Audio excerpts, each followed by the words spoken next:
says bag and box. I don't know why it says that. Where else would it be? This one comes out of the side hatch. Oh, that comes out fast. Wow. That was insanity. Let's give it a stir. Looks like Aperol. Or Campari, yeah. Yeah. It looks like cochineal extract. Salud. Ooh.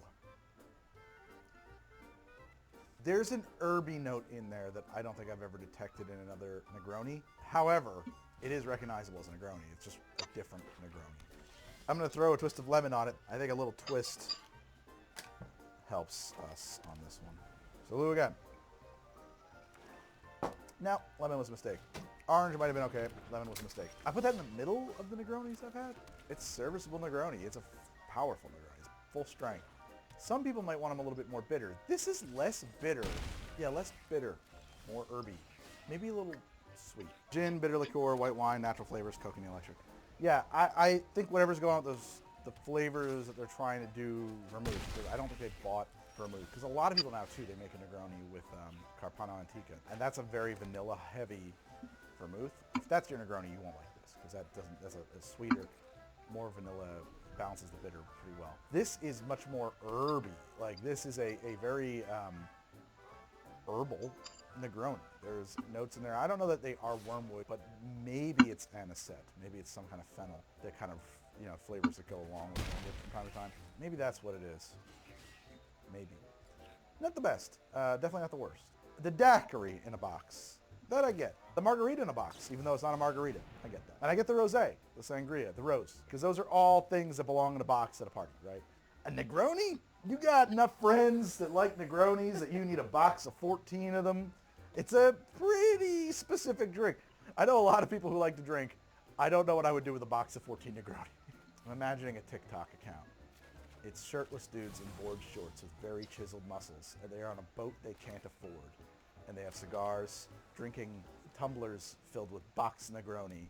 That's what I think is happening with this box of Negronis. There's probably a ton of people who go into the bar like, oh yeah, I want a Negroni. And what happens then is they either pretend they knew what they were talking about, it's a drink they love, or they never order it again.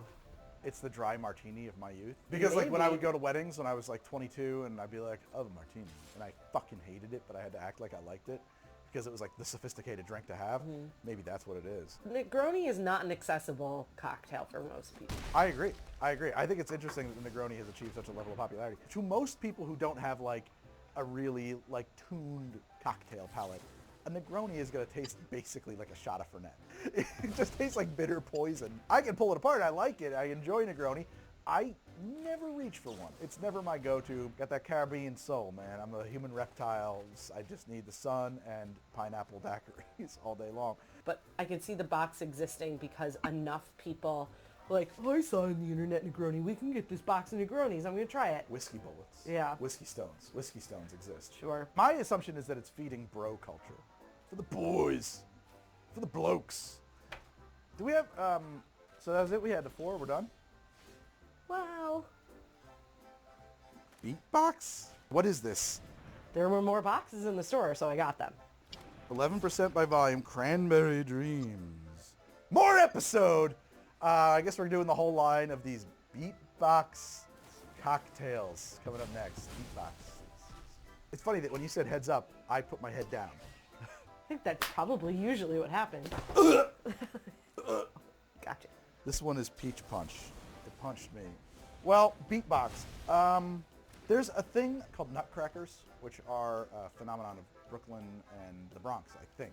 It's a sort of illicit practice where guys and people will make batches, huge batches of fruit punch, bottle them up into juice boxes, and then they'll go and show up at like basketball games or at street parties and just like sell them out of the trunk of their car. When I look at these, I think this is the legal nutcrackers, and I wonder if that's what we're looking at right here.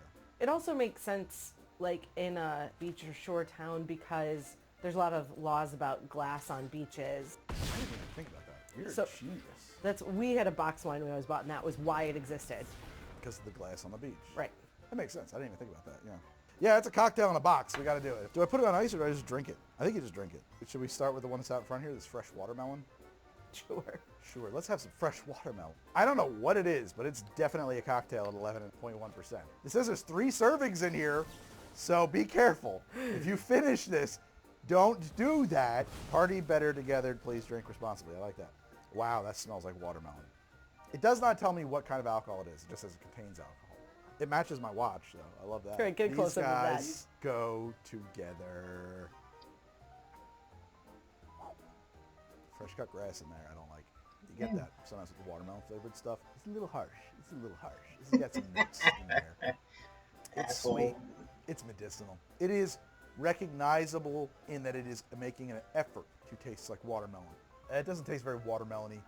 It's fairly sweet, but I actually have to say it's less sweet than like a Seagram's Escapes or a Margaritaville wine cooler. Like a lot less sweet, like by an order of magnitude. So between the two, I have to say I would pick this. But there is a weird note in there that I don't love. It's a little acrid, maybe? Yeah, a little acrid. That fresh cut grass note. What a lovely smell. I love the smell. I can't stand it when I taste it usually. And in here, it's not even quite actually fresh cut grass taste. It is adjacent to that somehow and made more acrid, more chemical, more harsh. I don't know, you know what it smells like? It smells and tastes a little bit. It smells a lot like it. It tastes a little bit like Pepto-Bismol. If you told me Pepto-Bismol was an ingredient in this, I would believe it. I'm sticking with that. Ooh, yeah, I don't like it. I don't like it. That is really bad. You want to try it? I'm going to throw it back at you. Yeah, throw them back.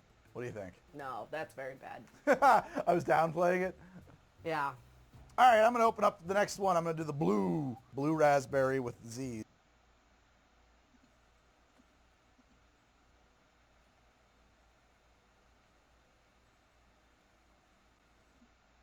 I've tried making this video like 6 times, and it's just so hard for me not to get bummed out and then start getting negative and just go on about all the bad stuff. So I need to preface this by saying it was a very boring direct and I didn't like it. So if you don't want to hear it, you may as well leave. But I will say that it definitely catered to a certain kind of person. And there's going to be a certain kind of person that loved this direct. But I keep going back through it. I keep looking over it. I keep tallying up things about it. And it's so clear to me that it's just not, it wasn't good. I mean, there was like, it was all RPGs, which is fine if you love RPGs. But it was like Square Enix